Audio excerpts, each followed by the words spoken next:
Para entendermos a educação no século XX, precisamos entender o contexto histórico da época e como os acontecimentos influenciaram nas mudanças da educação.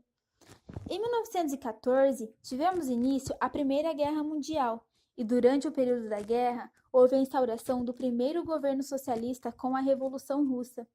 O socialismo, que havia se expandido no século XX, começou a apresentar rupturas e teve um grande enfraquecimento com a queda do Muro de Berlim em 1989.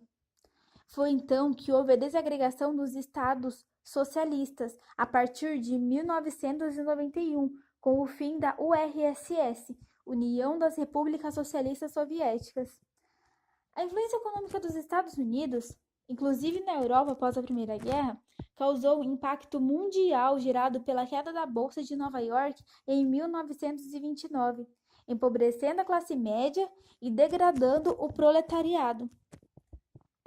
Em 1933, Adolf Hitler fortaleceu o nazismo na Alemanha, que iniciou a Segunda Guerra Mundial em 1939, estendendo-se até 1945.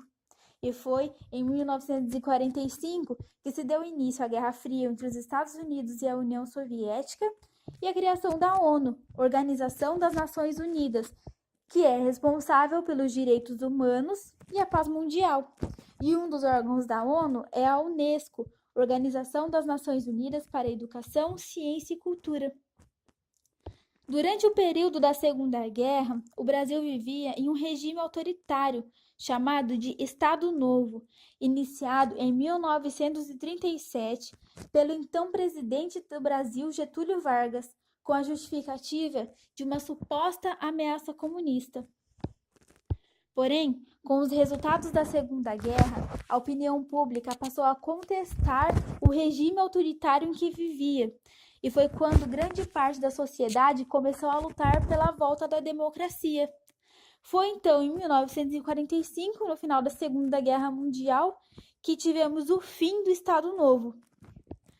Em 1964, o Brasil sofreu um golpe militar realizado contra o governo de João Goulart, que fez com que o Brasil vivesse 21 anos em uma ditadura.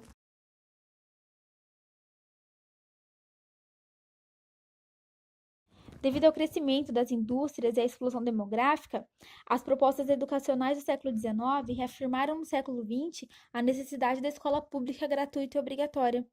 Houve uma ampliação das oportunidades de estudo, porém, em um dado momento, em alguns países, o número de pessoas formadas era muito maior do que o número de oportunidades de emprego oferecidas. Com a ideia de educação como instrumento de democratização da sociedade, surgiu o método da escola nova, pelo pedagogo John Dewey, que tinha por objetivo superar a escola tradicional. Era uma crítica ao autoritarismo e à escola do século XIX. Em todos os países em que se realizou a Revolução Socialista, a prioridade era a educação popular, onde havia necessidade de formar um novo cidadão da sociedade revolucionária, onde deveria ser reforçada a consciência da luta de classes. Enquanto a escola nova educava para a liberdade, criando uma sociedade democrática, as escolas nos governos totalitários regrediam, desprezando a democracia e apoiando a elite dirigente. Por ser a ditadura um período em que houve muita censura, a educação foi diretamente afetada. Não havia liberdade de expressão nem por parte dos professores, nem por parte dos alunos. A ideologia da ditadura era impor um padrão de comportamento rígido e regrado e obediente aos estudantes.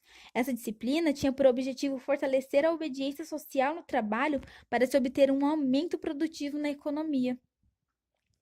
Na pedagogia do século XX, há uma grande influência das ciências humanas, pois dá-se a importância de se entender a natureza da criança, o processo de aprendizagem e os métodos adequados de ensino, compreendendo a educação como instrumento de desenvolvimento da sociedade, enxergando-se a importância não só da aprendizagem técnica, mas também da educação para o trabalho. A pedagogia do século XX acentua a exigência da inclusão do ensino da cultura científica. O sociólogo Durkheim acentua o caráter social dos fins da educação quando diz: a educação satisfaz, antes de tudo, as necessidades sociais.